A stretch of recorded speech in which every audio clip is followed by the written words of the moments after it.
Untuk kesekian kali, wacana koalisi besar kembali muncul pasca silaturahmi sejumlah parpol koalisi yang digagas PAN. Lantas seberapa besar potensi hingga strategi apa agar terbentuknya koalisi besar yang kerap diwacanakan Ketua Umum Parpol Koalisi Pemerintah? Untuk mengulasnya sudah bergabung bersama kami di Kompas Petang Direktur Eksekutif Indikator Politik Indonesia, Pak Burhanuddin Muhtadi. Terima kasih Pak Burhan sudah bergabung bersama kami di Kompas Petang. Saya langsung saja nih, apa yang Anda cermati dari pertemuan yang digelar siang tadi Pak Burhan? Pertama, pertemuan minggu siang ini itu memberi sinyal yang makin tegas kepada elit maupun kepada publik bahwa Presiden Joko Widodo adalah the real kingmaker.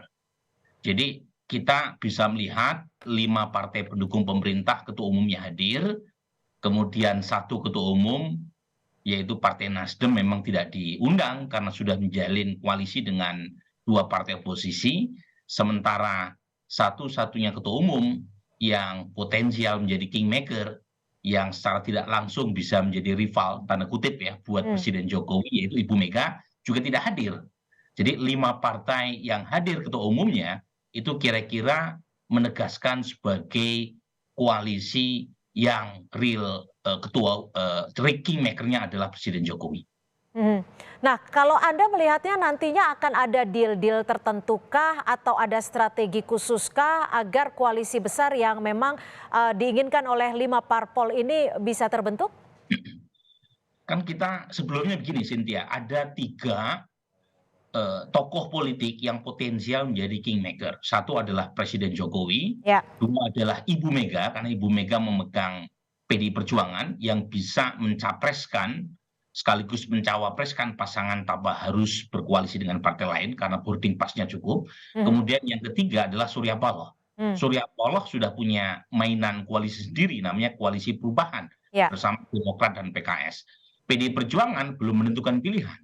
Nah, sementara ada 5 partai pendukung pemerintah yang relatif kendalinya itu secara tidak langsung bisa dipengaruhi oleh Pak Jokowi, yaitu Koalisi Kebangkitan Raya antara PKB dan Gerindra dan Koalisi Indonesia Bersatu.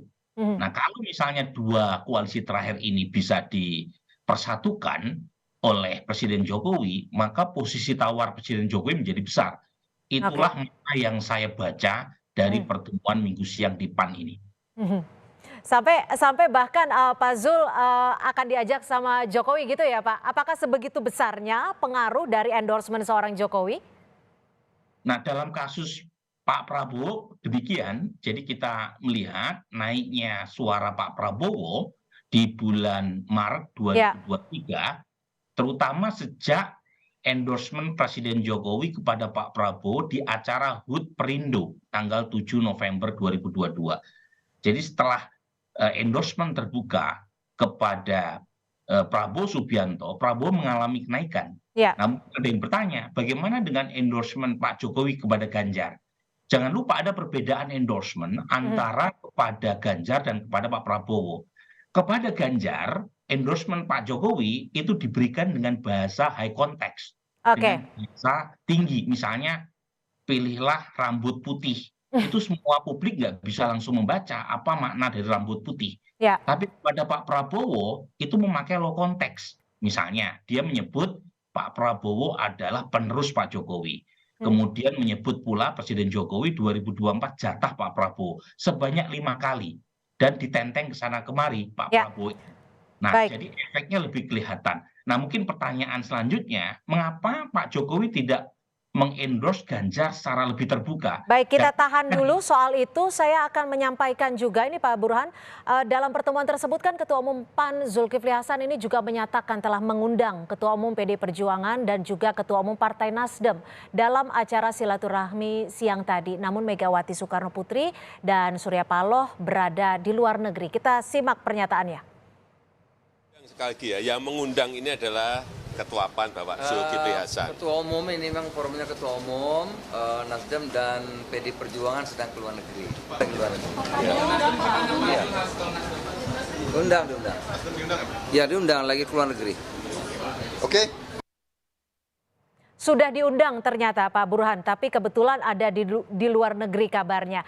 Anda melihatnya seperti apa? Apakah memang acaranya dibuat kebetulan saat keduanya tidak ada di dalam negeri, atau memang tidak berkesempatan untuk hadir?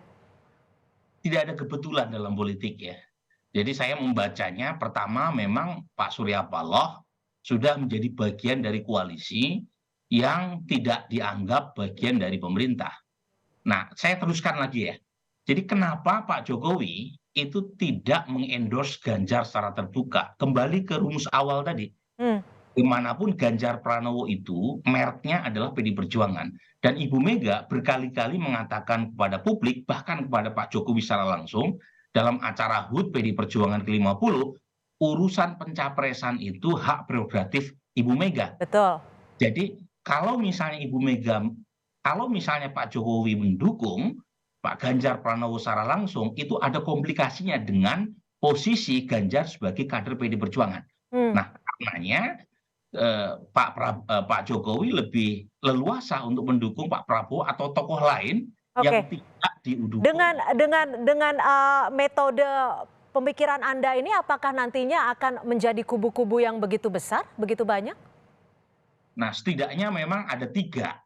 Ya, hitungan saya 3 poros, tetapi kalau misalnya PD Perjuangan bisa bergabung, bisa bertemu kepentingannya dengan poros istana, yaitu poros Pak Jokowi, kemungkinan besar ya cuma ada 2.